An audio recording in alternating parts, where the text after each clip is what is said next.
And then that topspin of his, sometimes it works, but mostly it's a bluff. He tries to bully it over and make an aggressive shot, but he doesn't have great control there. Oh, no. Love 15.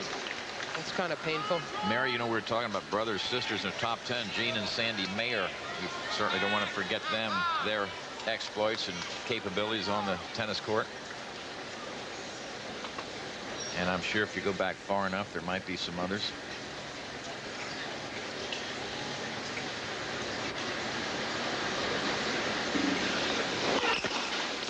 Patrick McEnroe, John's kid brother, was a winner in a Grand Slam. This one won his first round here. First time he'd ever done that. Nicely done by Pat McEnroe. He's down 3-1 in the 5th set against Jeff Tarango. Not only that, but Tarango was serving at 5-4 in the 5th, and he double faulted 3 times. Wow. And at match point, when Patrick McEnroe won his first Grand Slam round, John McEnroe Sr. jumped out of the stands like I've never seen him when John McEnroe Jr. won Wimbledon or the U.S. Open. It was so wonderful. This guy went nuts. It was lovely to see. There's Mayor Dinkins toweling off behind John McEnroe Sr. Looks like he's betting on this match or something. He is a serious tennis player and fan.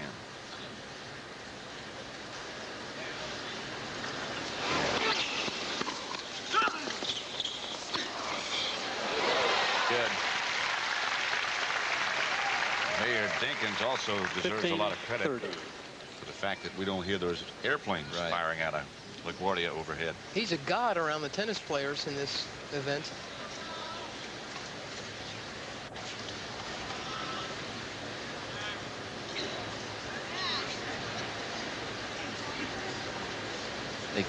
Their office called me, Mary, because he heard him say that his backhand was a little suspect, you said the other day. So he doesn't want that word to get out to everybody, all the buddies he plays with. Too late.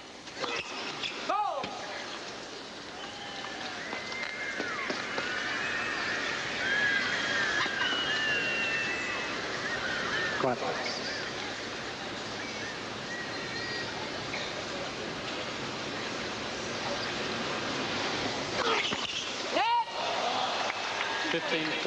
That's number 6, my unofficial count.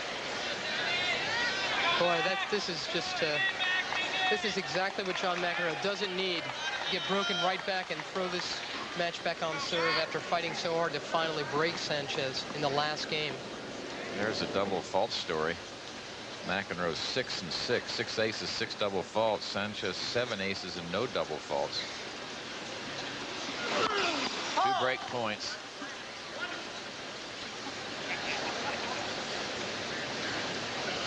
Talking to himself. Yep. He said wonderful. Not very nice. He was being a little sarcastic, I think.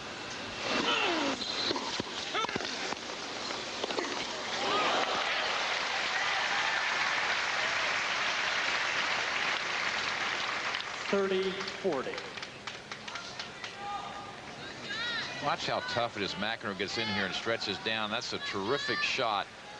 That low volley, and that's why you don't see any 6'8" players so successful in this game, because they are able to get the ball down at your feet. That's a long ways from those big, tall guys. He's only gotten in 1 first serve in this game.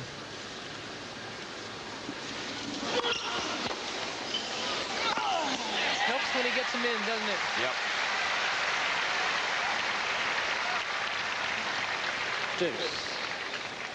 I don't know anyone that doesn't help if you play this game. Get that first baby in.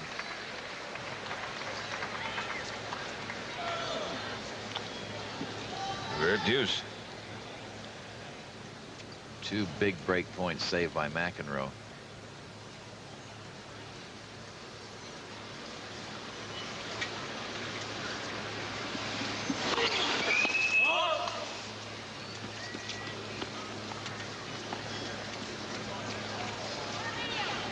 Curran has won the 3rd set in the grandstand. 2-1 Wheaton.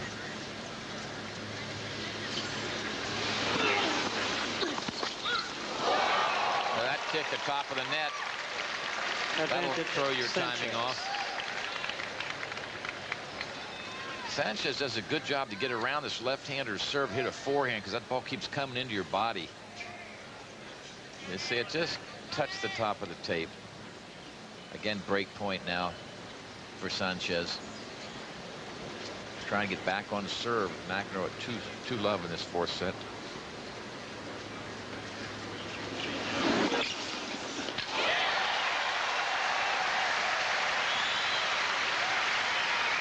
Seven aces. You want to see a swinging left-handed serve. Watch this one. This will take you out of the county. I think we've got it to show you. Here we go. See where Sanches starting at the top of your screen. Watch where he finishes. And still couldn't get his racket on the ball.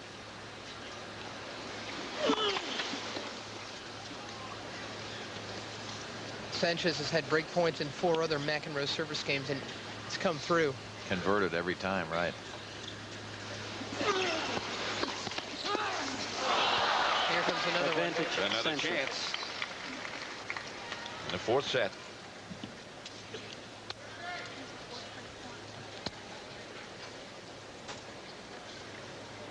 McEnroe leads 2 games to love here in the fourth. Sanches leads in sets 2-1.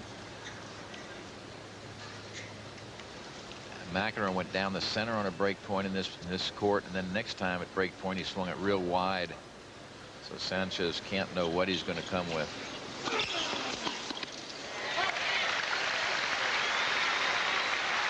You know, if you're playing a lefty, you almost have to bet that that's where he's going to come. Here's his swinging serve again.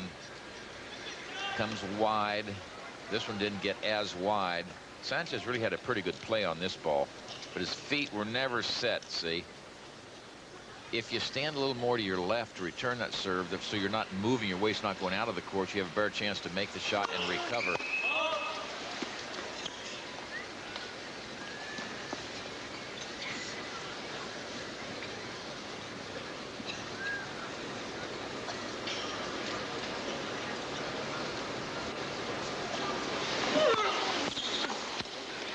Got him.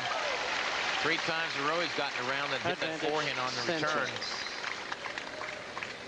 Another break point. Wasn't a serve that hurt him. It was only at 78 miles an hour. Now it's his 5th break point of this game. And I don't think John's getting that one where he wants to either, not near enough to the center line so that Sanches is able to get around it.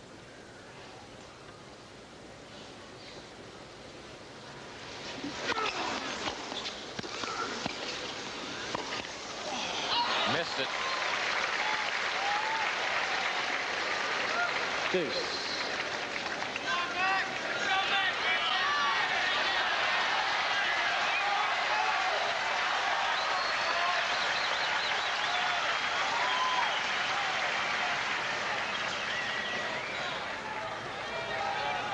Patrick McEnroe in the blue cap and the sunglasses, scratching his head. Trying to be calm. Yeah. Peter Fleming's sitting there too. He and John won the U.S. Open 3 times in doubles, 79, 81, 83. They won Wimbledon 4 times. There's Peter. On the left there in the white shirt. Of course, last year McEnroe won the doubles here with Mark Woodford.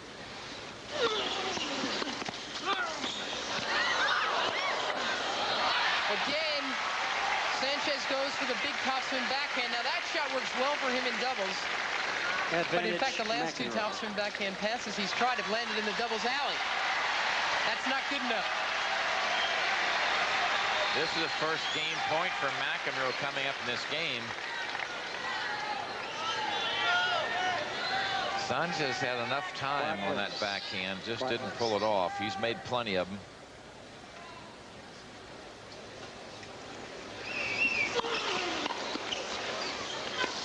He missed. Looked like he mistimed that baby, didn't he? Sure did. Really pulled up on it. Yeah, I don't know where he thought it was going to come through faster. Have another look at it. He sets. See how straight up he is, both feet off the ground. He really didn't do that one well at all. He knows it better than anyone. But he played that like he thought it was going to scoot through a little faster, and it sort of bit on him, and he just got ahead of it. Boy, you know, it's so easy up here. We don't miss a thing. But having been down there, we know how tough it is.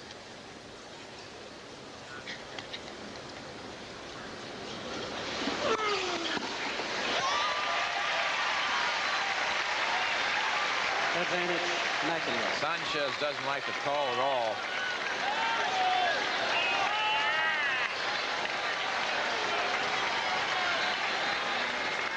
This is what Stan Smith was talking about in the interview. The crowd trying to get behind McEnroe and keep him buoyed up a little bit, boost him a little. When you start getting a little saggy, a little tired, that helps you a lot.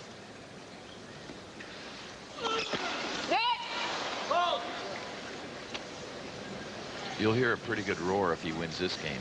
2 years ago, John McEnroe said, "I become a New Yorker when I step into the National Tennis Center. And anyone who knows a New Yorker knows what I mean."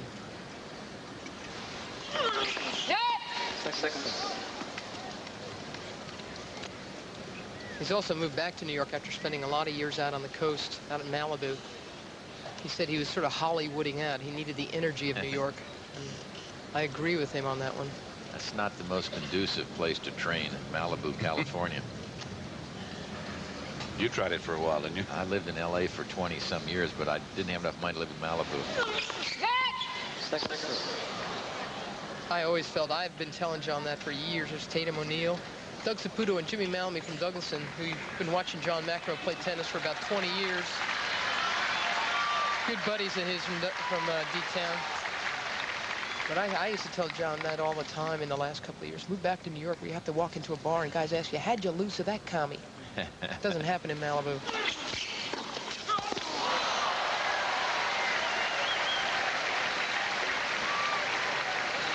Deuce. That serve is 73 miles an hour. No sting at all. It doesn't get wide. See, it doesn't do anything. It doesn't get into the body. It doesn't go away. It doesn't come in. So Sanches could pick his spots. 73 miles an hour is not that fast. So he's losing a little bit. That could be fatigue.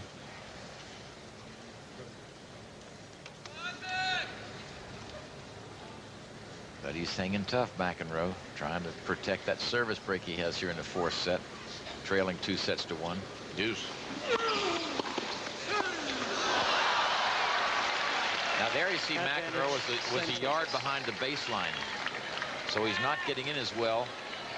Watch where McEnroe makes his half volley. He's been getting inside the service line. Watch here. He was good 4 or 5 feet, that back foot from the service line, so he's not as quick as he was earlier. That's to be expected. Coming up on 3 hours after.